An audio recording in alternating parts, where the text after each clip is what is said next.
Hello मेरे प्यारे दोस्तों, मेरे प्यारे बच्चों, क्या हाल चाल है। होप आपको अच्छा लग रहा होगा स्टैटिस्टिक्स भी करके। और आपने स्टैटिस्टिक्स, मैं यही आशा कर लूं कि आपने स्टैटिस्टिक्स भी स्टार्ट कर दिया होगा। तो स्टैटिस्टिक्स का पेपर 1 का सेक्शन सी हम कर चुके थे और हम कर रहे थे सेक्शन डी। सेक्शन डी बहुत लेंथी है, क्वेश्चन नंबर 40 से लेकर क्वेश्चन नंबर 51 तक वहां पे है। That's why I prepared it in 2 parts। तो पहला पार्ट हमारा कंप्लीट हो चुका था, जिसमें मैंने किया आपको सेक्शन क्वेश्चन नंबर 40 से 45 तक, यानी पार्ट 1 में जो कवर होते हैं वो सेक्शन मैंने कवर अप करवा दिया। आज हम करेंगे आपका जो पार्ट 2 में कवर होता है वो कवर होता है आपका क्वेश्चन नंबर 46 से 51। आज हम क्वेश्चन नंबर करेंगे, तो आप भी मेरे साथ रेडी हो जाओ। Paper 1 statistics section D. Okay, तो कम ऑन द स्क्रीन, आ जाओ फटाफट आ जाओ। ओके, तो जैसा कि आप देख पा रहे हैं हम आ गए हैं क्वेश्चन नंबर 46 पे। तो क्वेश्चन नंबर 45 थ्योरी का था और क्वेश्चन नंबर 46 अगेन थ्योरी। तो चलो फटाफट बता देती हूँ मैं। States the characteristics of random experiment. तो दोस्तों रैंडम एक्सपेरिमेंट क्या होता है? रैंडम एक्सपेरिमेंट वो एक्सपेरिमेंट होते हैं जहां आपको ये तो पता है कि आउटकम ये आ सकता है, पर कौन सा आएगा ये नहीं पता। जैसे मेरे को मेरी क्लास में स्ट्रेंथ है मान लो 40 स्टूडेंट्स की, मुझे एक क्या चूज करना है, मॉनिटर चूज करना है। तो मेरे को पता है कि मेरे क्लास का मॉनिटर है, तो ऑफकोर्स मेरे क्लास की स्ट्रेंथ में से ही कोई होगा।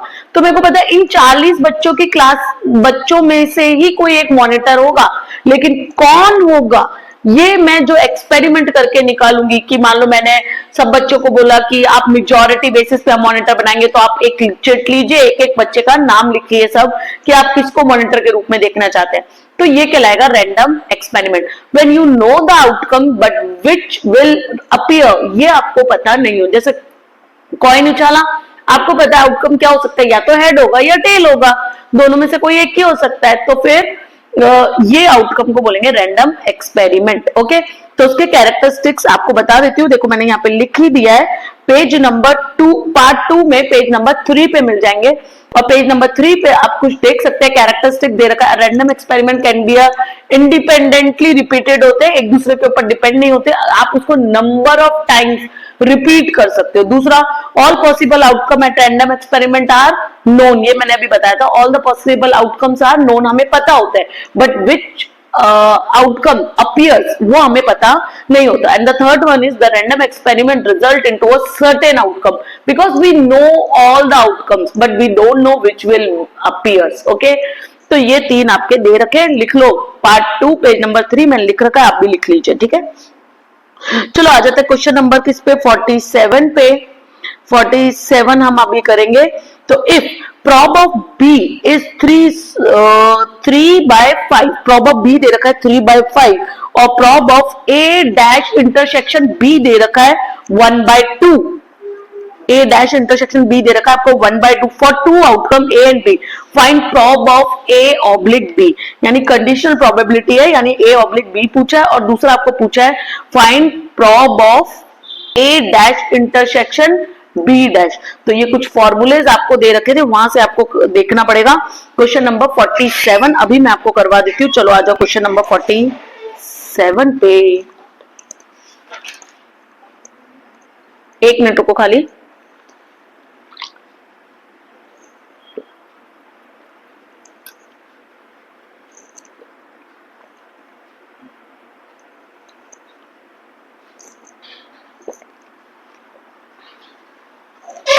चलो स्टार्ट करते question number 47। Prob of B मेरे को दे रखा है, अभी आपने देखा क्या दे रखा था, 3/5।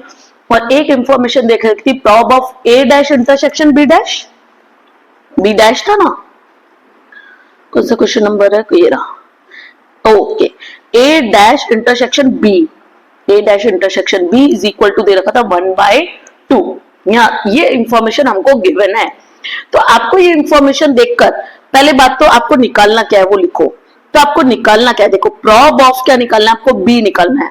सॉरी, प्रॉब ऑफ बी थोड़ी, कंडीशनल प्रोबेबिलिटी निकालना था। Prob of A oblique B निकालना है। देख लो, ये निकालना है ना, ये B oblique A. Prob of A oblique B निकालना है, ठीक है। ये आपको फाइंड आउट करना है, prob of A oblique B.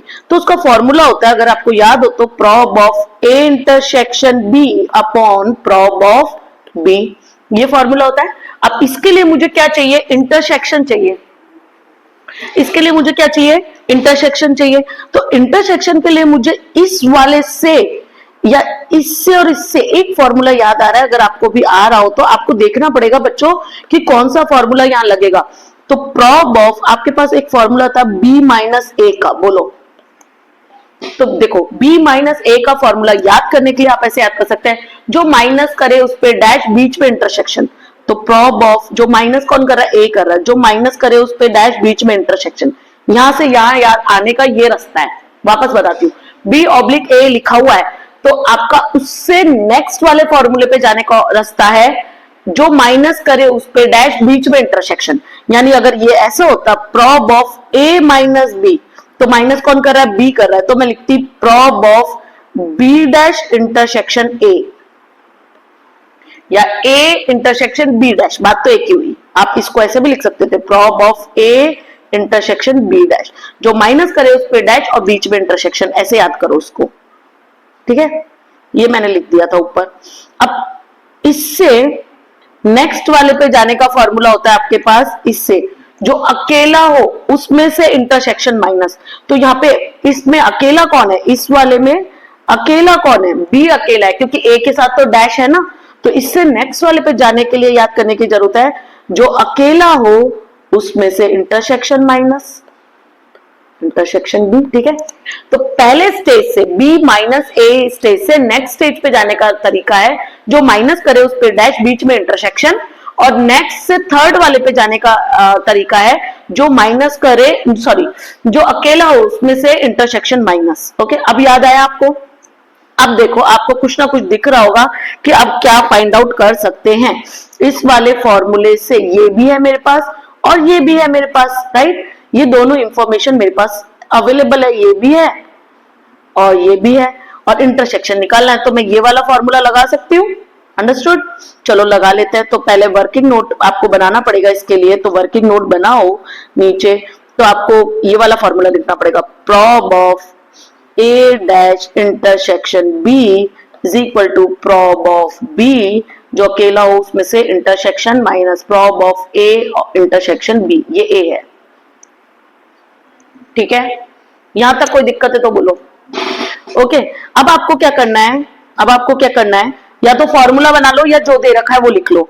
तो ये आपको दे रखा था ए डैश इंटरसेक्शन बी, ये 1/2 है, is equal to prob of B भी दे रखा है, ये 3/5 है, और ये मेरे को नहीं दे रखा prob of A intersection B, यही तो चाहिए मुझे फॉर्मूले में रखने के लिए। अब निकाल लो, ये कैसे निकालेंगे, तो देखो इसको यहीं रहने दो क्योंकि ये फाइंड करना है, या उधर ले जाओ तो प्लस का हो जाएगा। तो मैं ऐसे लिख सकती हूँ, prob of A intersection B is equal to, अब मैं आपको मैथ्स की कैलकुलेशन नहीं सिखाने बैठी हूँ यहाँ पे, ये उधर चल जाएगा, ये इधर आ जाएगा माइनस में, 3/5 माइनस 1/2, ठीक है। अब सॉर्ट आउट कर लो एलसीएम निकाल के। ये कल वाला कुछ लिख रखा है हमने, मिटा देते हैं इसको, ठीक है। अब माइनस करो तो एलसीएम आ जाएगा 10, ये इधर मल्टीप्लाई हो जाएगा, ये तो मैं आपको अकाउंट्स में भी सिखा रही हूँ, ये इधर मल्टीप्लाई हो जाएगा, 3 2 जा 6, 5 1 जा 5, तो आंसर आ जाएगा 1/10। तो इंटरसेक्शन क्या आ गया, 1/10। अब आपके पास इंटरसेक्शन आ गया तो फॉर्मूले में रख दो, तो यहाँ पे आ गया 1/10 अपॉन 3/5, प्रॉब ऑफ बी था 3/5। तो इसको मैं ऐसे लिख सकती हूँ, आप नीचे स्टेप्स करेंगे, ठीक है, मैं साइड में इसलिए कर रही हूँ, मेरे पास जगह नहीं है। तो 1/10 नीचे वाला क्या हो जाएगा, रिवर्स हो जाएगा, तो 5/3 ऐसे कर सकती हूँ। तो 5 1 जा 5, 5 2 जा 10, वैसे तो कैल्सी होता है, आप कैल्सी में भी सॉल्व कर सकते हैं। तो ये आ गया 1/6।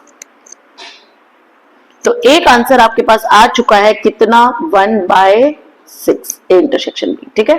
This is your answer.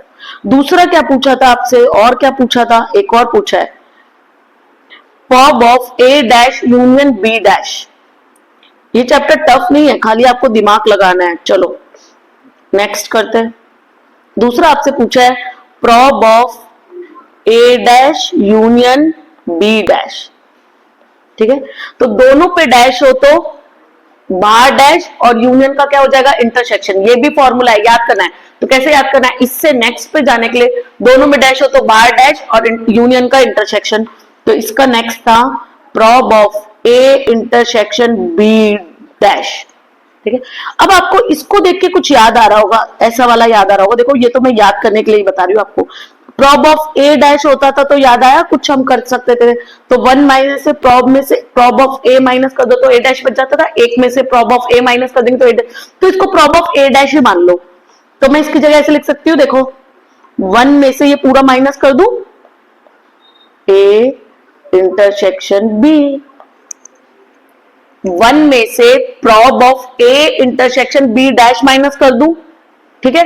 तो 1 में से अगर prob of A intersection B minus कर दूंगी तो क्या बच जाएगा, prob of A intersection B dash बच जाएगा। तो ये वाला आपको याद था, इसके बेसिस पे आपने ये वाला बना दिया इसको। अंडरस्टूड? ये लिखने की जरूरत नहीं है, आप खाली ऐसे बता रही हूं मैं आपको याद रखने के। अब आप लिख लो, तो इंटरसेक्शन है ही आपके पास, तो इसकी जगह मैं क्या लिख सकती हूँ, 1 माइनस इंटरसेक्शन कितना आ रहा था आपका 1/6। इंटरसेक्शन 1/6 आ रहा था, नहीं वो तो बी ऑब्लिक ए आ रहा था। इंटरसेक्शन कितना आ रहा था 1/10। इंटरसेक्शन आ रहा था 1/10, इंटरसेक्शन ही लिखना, ठीक है। तो अब 1 में से 1/10 चला गया तो कितना बचेगा, डायरेक्ट ही कर सकते हो 9/10। तो what is your answer, prob of A dash union B dash का आंसर क्या आएगा 9/10। अगर आपको नहीं आता तो मैं यहाँ आपको वर्किंग नोट में समझा रही हूँ, ये करने की जरूरत नहीं है। एलसीएम आएगा 10, कुछ नहीं होता तो इसके नीचे क्या मान लेते हैं 1, तो उधर 10 से मल्टीप्लाई तो 10 - 1 तो आ जाएगा 9/10। ओके, इसलिए मैंने डायरेक्ट लिख दिया। अंडरस्टूड? समझ में आ गया? कोई दिक्कत? चलो तो ले लो स्क्रीनशॉट, इजी है बहुत, लो यहां से ले लो। डन? चलो 47 डन। 48 पे आ जाते हैं, यहीं लिखना पड़ेगा इसलिए मैं रब भी कर लेती हूँ।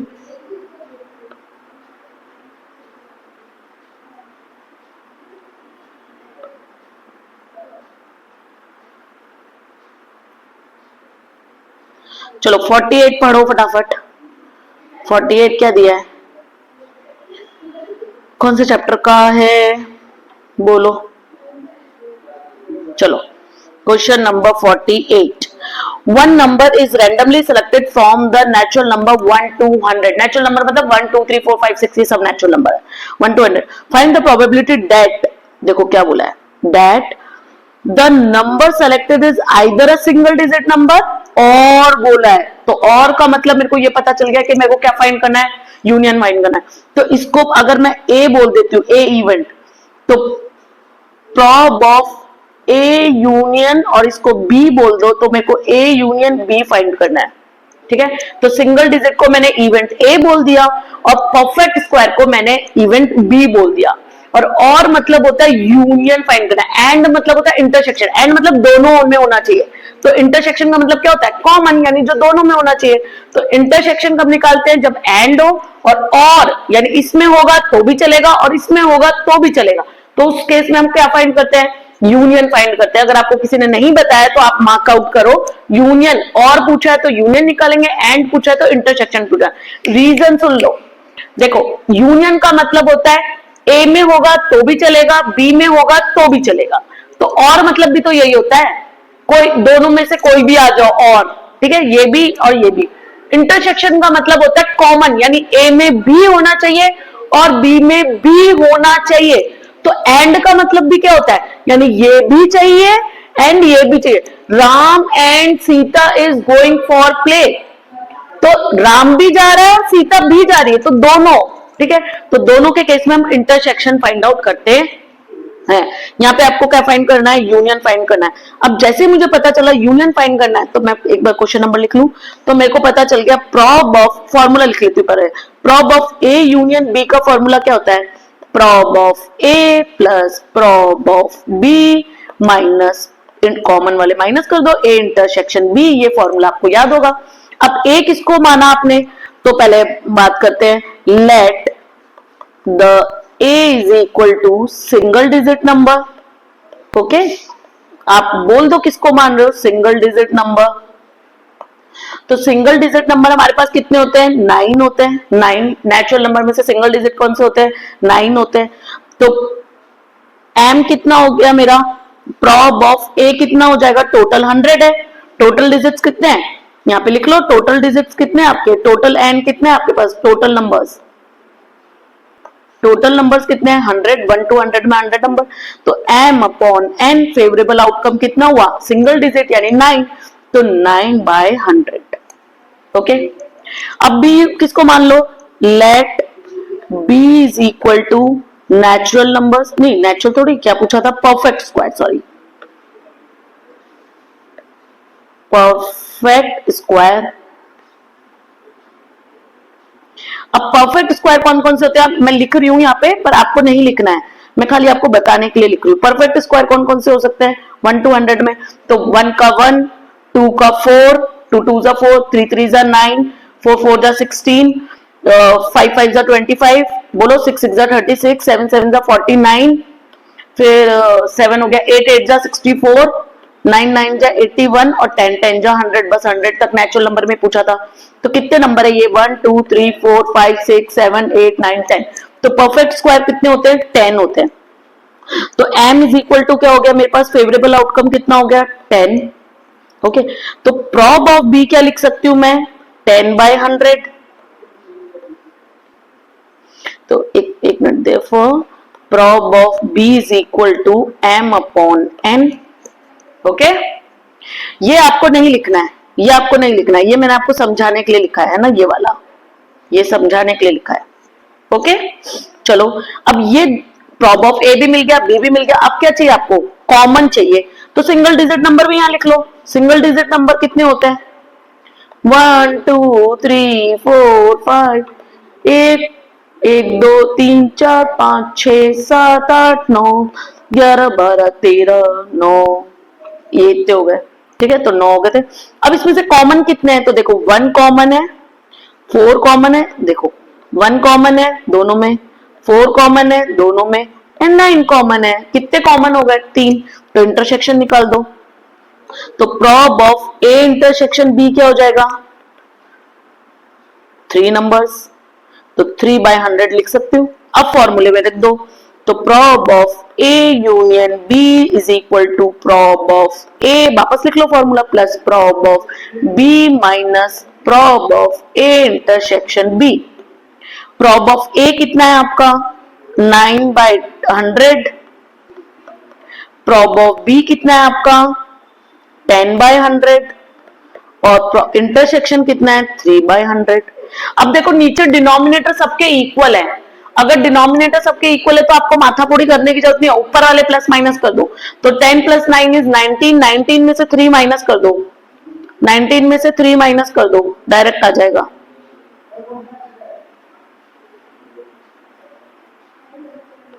तो आ जाएगा 16/100। काट के छोटा करना है तो करो, डेसिमल में लिखना चाहते हो तो डेसिमल में 2 से काट लो या 8 से तो नहीं कटेगा, 4 से कटेगा, 4 से कट जाएगा। 4 4 जा 16, 4 2 जा 8, वापस 2 बच गया, 4 5 जा 20, इससे ज्यादा नहीं कटेगा, 4/25। So what is your answer? काट के छोटा छोटा कर दो या डेसिमल में लिख दो। तो योर आंसर इज 4/25। चलो ले लो पिक्चर। 48 कंप्लीट। तो किसी एक इवेंट को ए मान लो, जरूरी नहीं है इसी को ए मानो, आप नीचे वाले को भी ए मान सकते हो। किसी एक इवेंट को ए मान लो, किसी एक इवेंट को बी मान लो, फिर देख लो एंड पूछा है या और पूछा है। अगर और पूछा होगा तो यूनियन, एंड पूछा होगा तो इंटरसेक्शन, और फॉर्मूला पुट करके वैल्यू पुट करो। ठीक है, डन। चलो 48 हो गया, 49 पे आ जाओ।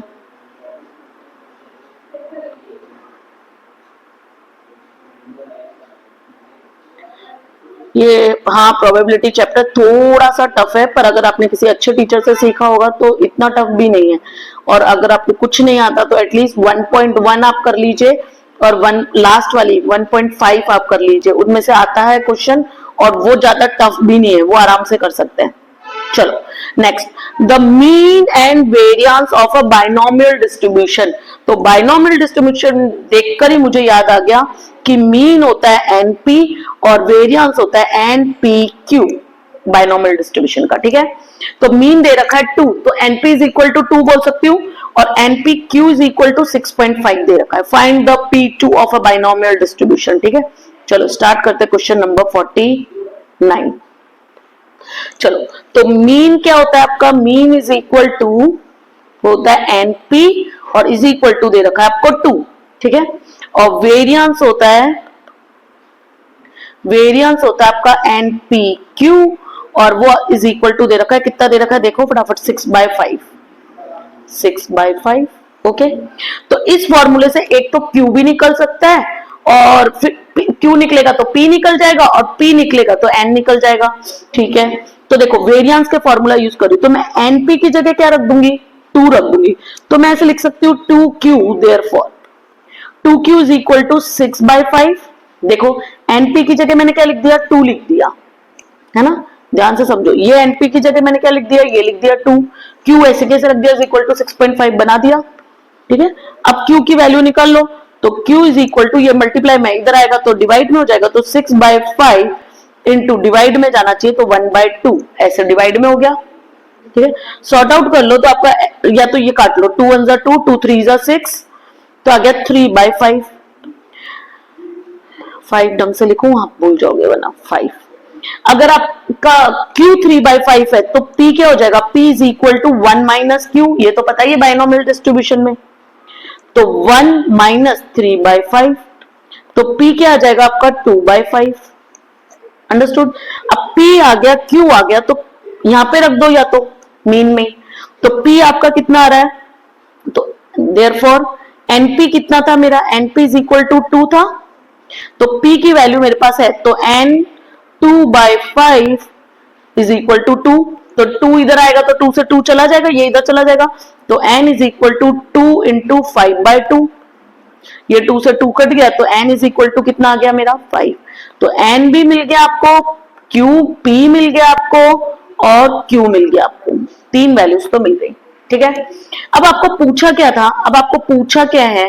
पूछा है P अगर क्या हो 2 हो तो आपको याद है px का फॉर्मूला, इसीलिए तो निकाल रहे थे ncx, तो n चाहिए था, px p की पावर x, तो x चाहिए, p चाहिए था, और q की power n minus x, x तो मेरे पास है, 2 फाइंड आउट करना है मुझे, ठीक है।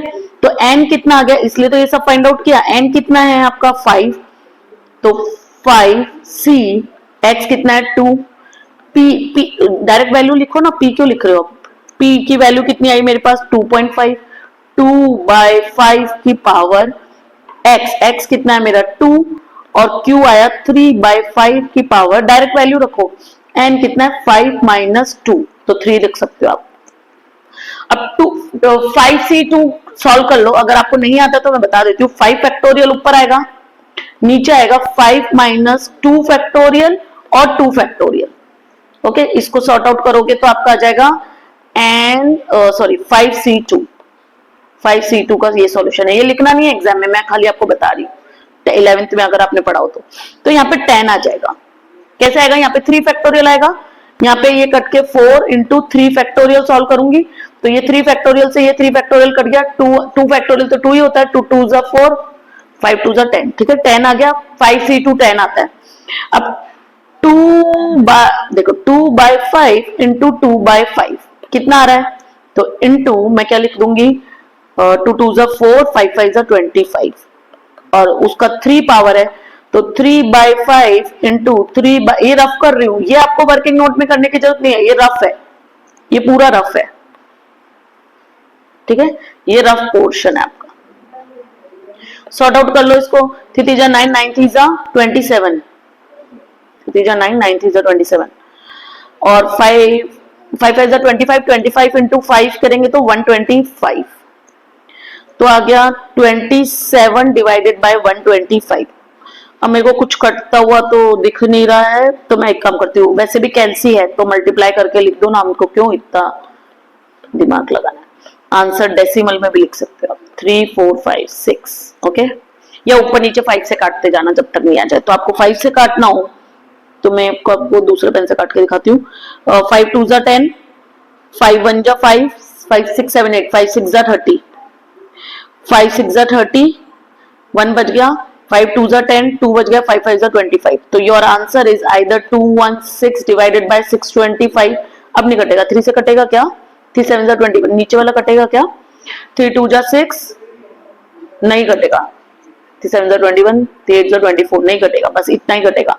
तो either this is your answer और you can write this is your answer, और कैसे सॉल्व करना हो तो ठीक है। तो ले लो स्क्रीनशॉट, वो रफ है उधर वाला, 49 ले लो फटाफट। ये फॉर्मूले बुक में दे रखे हैं, बाइनोमियल डिस्ट्रीब्यूशन का टॉपिक के नीचे ही दे रखा है कि बाइनोमियल डिस्ट्रीब्यूशन का मीन होता है एनपी, वेरिएंस होता है एनपी क्यू, और पी और क्यू बाइनोमियल डिस्ट्रीब्यूशन के मतलब अगर पी निकालना हो तो 1 माइनस क्यू करना पड़ेगा, ठीक है।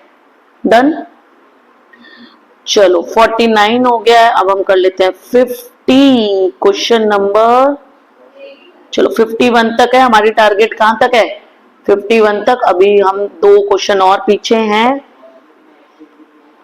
49 डन। अगर आपको कोई टॉपिक सच्ची में बिल्कुल समझ में नहीं आता है तो आप लिख सकते हैं कमेंट में मुझे, I will try to make short video on the topic also. चलो 50 क्वेश्चन पे आ जाओ। ओके, ये वाला क्वेश्चन तो बहुत इजी है, के फाइंड आउट करना है। तो आपको पता है कि सबकी प्रोबेबिलिटी मिला के, यानी 4 इवेंट्स हो सकते हैं, एक्स यानी ये घटनाएं हो सकती है, तो सबकी प्रोबेबिलिटी मिला दे तो टोटल प्रोबेबिलिटी कितनी होती है, 1, ठीक है, ये तो आपको पता है। तो प्रॉब ऑफ 0 प्लस कितने तक है, 4 तक है, prob of 1 plus prob of 2 plus prob of 3, 4 ही इवेंट है क्योंकि, और प्रॉब ऑफ 5 इन 4, ठीक है, 4, ये सब मिला के क्या होना चाहिए, 1 होना चाहिए। तो लिख लो प्रॉब ऑफ 0 कितना है, 4k plus 15k 25k, 15k 25k, 3k था या 5k था, नहीं 3 तो ये है, 5k और k, ओके 5k और plus k is equal to क्या आ रहा है, 1, ठीक है। सॉर्ट आउट कर लो, ये सारे k को प्लस कर लो, तो 25 और 20 कितना हो गया, 25 और 20 35, 45 और ये 5 हो गया तो 50 हो गया। तो 50k इज इक्वल टू 1, तो k इज इक्वल टू क्या गया, 1/50। Either you can write as, divide करके देख लो तो 0.02 आ जाएगा, ठीक है। डिवाइड करके देख लो, कहां गया मेरा कैलसी, कहां गया, ये रहा, एक बार मैं भी देख लूं, 1 डिवाइडेड बाय 50, 0.02, ठीक है, you will get the value 0.02, 2 है ये, 5 नहीं है, ओके। अब k की वैल्यू आ गई, तो हमसे पूछा क्या था पहले वो देख ले, ये रहा, फाइंड द कांस्टेंट k, तो पहला आंसर सॉल्व, तो आप इसको लिख दो फर्स्ट आपका सॉल्व हो गया। सेकंड क्या पूछा है, find the probability of event of 1 और 2, 1 और 2 दोनों का will occur in this factor, अच्छा 1 और 2, ठीक है। तो या तो मैं पूरी टेबल बना दूं या 1 और 2 की बना दूं, तो एक बार पूरी टेबल ही बना देते हैं। तो देखो x आपने क्या लिखना है, 0 1 2 3 4, k की वैल्यू क्या लेनी है आपको, ये खत्म हो गया मेरा यहाँ पे, k की वैल्यू क्या लेनी है, 0.02, ठीक है। तो प्रॉब ऑफ x कितना हो जाएगा, तो पहले 0 का कितना था, देखो 4k था, तो आप क्या करेंगे, देखो मैं एक सॉर्ट आउट करके बताती हूँ आपको, आप क्या करेंगे, 4 इंटू 0.02 इज इक्वल टू, तो 4 इंटू 0.02 तो आपका आ जाएगा 0.08, ठीक है। दूसरा 4 इंटू 4 था क्या, नहीं 15, सॉरी 15k है, तो मैं ऐसे लिख सकती हूँ 15 इंटू 0.02, क्योंकि k की वैल्यू है मेरे पास, तो 15 इंटू 0.02 तो आपका आ जाएगा 0.30। नेक्स्ट कितना क्या है, 25, तो 25 इंटू 0.02, समझ गए ना, ऐसे लिखते जाना, तो 25 इंटू 0.02 तो आ जाएगा 0.50, ओके। फिर इसका आ जाएगा 0.10 और इसका आ जाएगा 0.02, क्योंकि वो तो के ही है, ठीक है। ये आ गई आपकी किसकी वैल्यू, ये भी आ गया, px आ गया और x आ गया। अब आपको पूछा क्या था, 1 और 2 इवेंट, यानी आपको पूछा था px जब क्या हो आपका 1 इवेंट हो, प्लस दूसरा x क्या हो आपका सेकेंड इवेंट हो, दोनों का पूछा है, ठीक है। तो ये 1 इवेंट हो तब कितना आ रहा है आपका 0.30 प्रोबेबिलिटी आ रही है, और 2 इवेंट हो तो क्या आ रहा है आपका 0.50, तो 0.50, so your answer will be 0.80. Therefore लिख दो, therefore prob of occurrence ये आएगा occurrence of 1 or 2 accident, 2 accidents are is या are 0.80. ठीक है, लो लिख लो, देख लो, फटाफट करो, कंप्लीट करो, कोई दिक्कत हो तो बोलना। होप आपको अच्छे से समझ में आ रहा होगा, कोई कैलकुलेशन मिस्टेक हो तो भी आप कमेंट में लिख लेना, ठीक है। और अब लग जाओ मेरे साथ फटाफट फटाफट करने में। And last but not the least, क्योंकि अभी तो पेपर 1 है, अभी तो ये टेलर है, पिक्चर अभी बाकी है मेरे दोस्तों। क्वेश्चन नंबर 51, चलो 51 पे आ जाओ।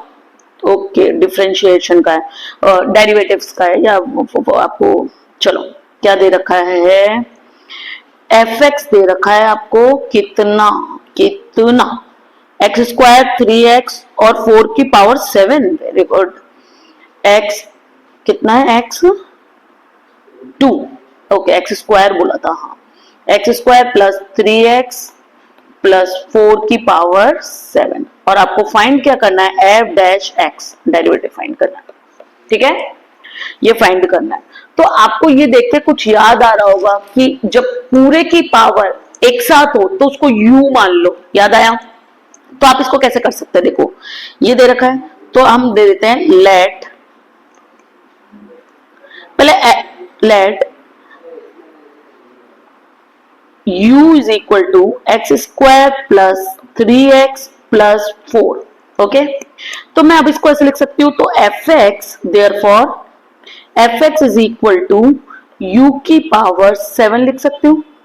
तो इस पहले इसका कर दो, f डैश x इसका कर दो, तो क्या 7 आगे आ जाएगा, 7 आगे कर दो, और u की पावर 7 में से एक कम कर दो, 6, ओके। तो ये तो हो गया f डैश x। अब एक बार u का भी करना पड़ेगा, तो u इज इक्वल टू क्या लिखा था मैंने, x square plus 3x plus 4, तो du अपॉन dx कर लो। देखो d यानी डेरिवेटिव, तो जो आपके इक्वल टू के, ये कौन सा साइड हुआ, लेफ्ट साइड होता है वो ऊपर आता है, और जो इक्वल टू के राइट साइड होता है वो नीचे आता है। तो u लेफ्ट साइड है तो ऊपर जाएगा, और x इसलिए du अपॉन dx। तो करो, यहाँ पे हो जाएगा 2x, 1 आएगा तो लिखने की जरूरत नहीं है, प्लस 3, इसका भी हो गया। तो 2 डेरिवेटिव हो गए। अब रूल लगाओ, कौन सा रूल लगेगा बताओ, फटाफट लगे बताओ। तो एज पर चेन रूल, तो चेन रूल लगा दो। चेन रूल का फॉर्म, चेन रूल क्या बोलता है हमारा, चेन रूल बोलता है dy upon dx is equal to dy upon du into du upon dx।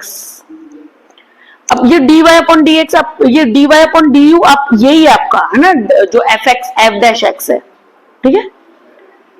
तो यहाँ पे हमारा, यहाँ पे लिख देती हूँ मैं, देयरफॉर dy अपॉन du जो है आपका वो f डैश x ही है, ठीक है।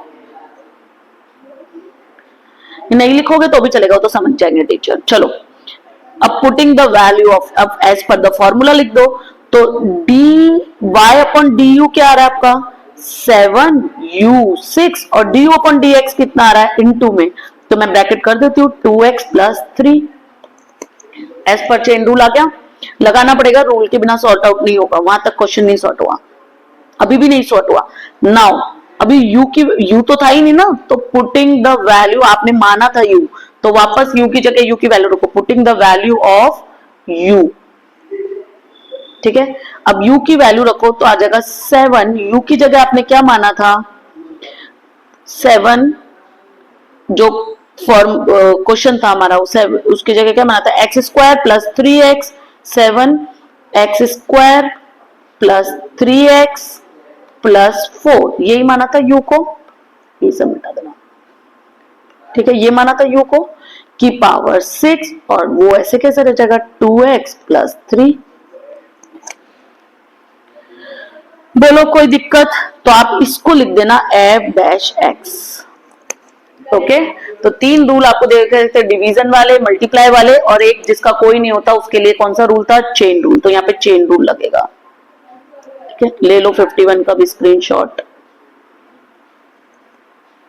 बस इतना करके आपको छोड़ना है। चलो, तो ये हो गया हमारा कंप्लीट। अब आपको कोई दिक्कत हो तो आप मुझे कहाँ लिखेंगे, कमेंट में। अगर आपको कोई पर्टिकुलर टॉपिक नहीं आ रहा है स्टैटिस्टिक्स या अकाउंट्स में या इको बीओ में भी, तो मैं अपने कंसर्न फैकल्टी को बोल के आपके लिए वो टॉपिक बनवा दूंगी।